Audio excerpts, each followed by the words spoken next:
Hello again. Thursday day, Cornishman Day. Well, the weather's got a bit warmer now.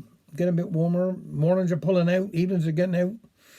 They're down there sorting out now in the surgery, getting ready for get through with the injections. Say it's going to be all right.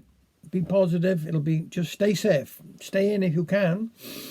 And I'm up in the shed doing the bits and pieces, making some things for people.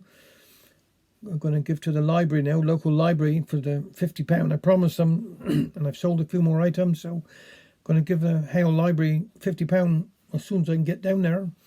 And I'll get the children in a few crayons and a few books or something for, drawing on. keep them interested in something, not to worry about what's going on out in the big world here, really. Now I'm going to do another Liz Arman here today. This one's about skating windows. Oh, we had some shock when our window cleaner, Bert, come. He told us he wasn't coming no more, that he was retiring. His missus wanted him to spend more time with her. Who's taking over, I asked him. Nobody, he said. I can't get no one to take it on.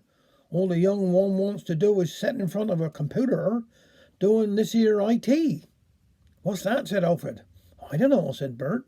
It's what they do with computers, and the older ones won't take it on. They don't want to go up ladders because of all this here health and safety. I'm some sorry, but there's nothing I can do about it. Well, we was in some brawl state till I had an idea. Alfred, I said, you go out in the shed and itch out old Granny's old window skeeter. Then you can syringe your windows every Friday. Oh, how come it's me that would have to do it, he said. You got more strength in your hands and arms, I told him, and you got better reach than I have. Well, we can't, he said. That there window skeeter was fired out years ago. Oh, that's just like a man, I said. Always too hasty. They don't stop to think that something might be coming useful. What you do that for? Because you told me to, said Alfred, and I always do what I'm told. First I heard of that. You'd usually go deaf when I tell you do anything, I said.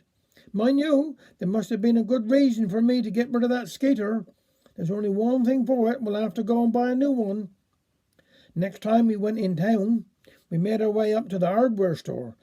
That's what they used to be called, ironmongers. I asked the young man there for a window syringe.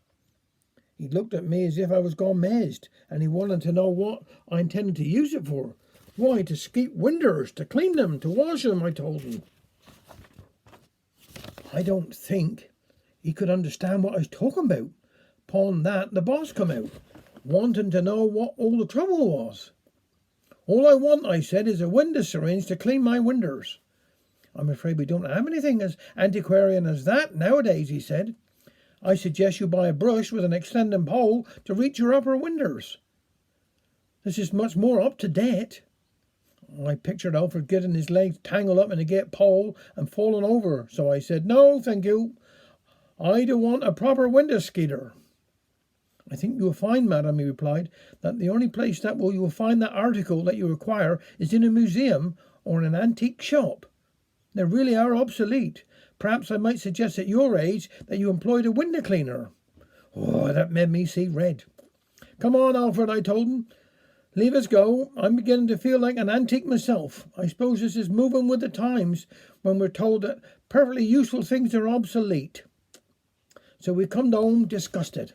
However, things have turned out all right. Me and Alfred were having a cup of tea after dinner the other day when we heard a rattling of ladders. Alfred said, that does sound like a window cleaner. I'll go and see if he's do ours. When he come back, Alfred was laughing like a pisky. We got a window cleaner again, Sarah Ann.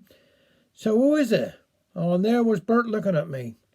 Hello, what's up? I said. Thought you'd retired. Yes, so I had, answered Bert. But my missus had lined up so many jobs for me to do that I found I was working harder than when I was window cleaning. So I told her I wasn't ready for full retirement yet, but I needed to break myself in easy. So I'm doing 3 days a week, so I'll be able to clean your windows same as usual. Afterwards I said to Alfred, what we'll do, we'll ask young Darren to keep his eye open for a skeeter when he's out delivering with his lorry, because he must pass plenty of second-hand shops. We need to be prepared for when Bert retires again.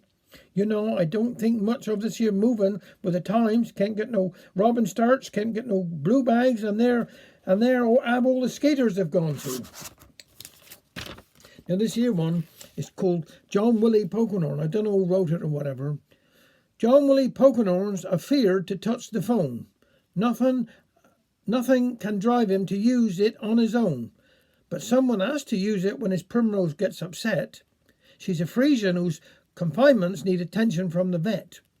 I am Willie's neighbour, so it always falls to me to become the willing middle in a weird chain of three. Now dang me, Captain, get 'em. You tell 'em to get here. Just you work that darn contraption while I whisper in your ear. You can speak it proper, Captain, and make it nice and plain. And dang me, get a move on, for my Primrose is in pain. With Willie breathing worry and onion down my spine, I dial Mr. Sutton and I get him on the line. It's Mr. Pokenhorn I started with, John Willie shouts. It's me. It's my Primrose taken mortal. And you tell him come and see. You must come and see, I echo. Then I stop and turn my head. Shall I pass you the receiver? Will you talk to him instead? I ain't touching no contraption. Come jolly Willie's raucous shout. You just say she's breaking warrior. Just you tell him to come out. I can hear young Sutton's laughter, but to keep John Willie sound, I am bound to follow ritual, and I say it all again. Then young Sutton shouts hysterics as I make him the repeat, and John Willie shouts, you tell him bring some ointment for her teat. So once more I gave an encore of the message to the vet, while John Willie yells, you tell him she's fair lathering with sweat. We arrange the vet in duplicate till the call comes to an end, and a sweating Willow bellows, dang me, Captain, you're a friend. Why, you sounded like a farmer, and you put it handsome clear, and I shouldn't think young Sutton knew that I was standing near. Then off goes young Willie Pokenhorn, whose voice is like a bray of reveille played on bugles at the breaking of the day. I'm now the midwife's echo when poor Primrose gets upset, the parrot of a Pokenhorn, the man who phones the vet. Thanks very much.